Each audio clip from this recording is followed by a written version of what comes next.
Ավազան միզածորանային նեղացումները սրանք հիմնականում առաջանում են ԻԾՆ, սրանք զարգացման միզային համակարգի զարգացման արատներ են,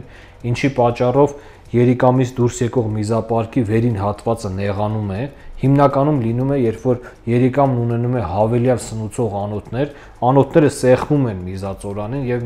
երիկամից մեզը չի կարողանում նորմալ դուրս գալ դուրս, առաջանում է հիդրոնեֆրոզ, երիկամը ուռում է։ Եվ տևական այս խնդիրը մնալով բերում է երիկամի ֆունկցիայի վատացման եւ ընդհուպ մինչեւ երիկամի կորցնելու, երիկամի ֆունկցիան ամբողջովին վերանում է, դառնում է հիդրոնեֆրոտիկ տրանսֆորմացված երիկամ, այսինքն չգործող երիկամ։ Այս խնդիրը ունի լուծում լապարասկոպիկ եղանակով, որը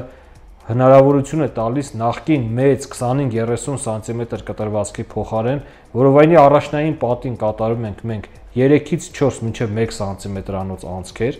մուտք են գործում որովայնի խոռոչ, անջատում ենք միզածորանը այդ սեղմող անոթի տակից եւ նոր բերանակցում ենք կատարում միզածորանի եւ ավազանի միջեւ, կոչվում է ավազան միզածորանային սեգմենտի պլաստիկա,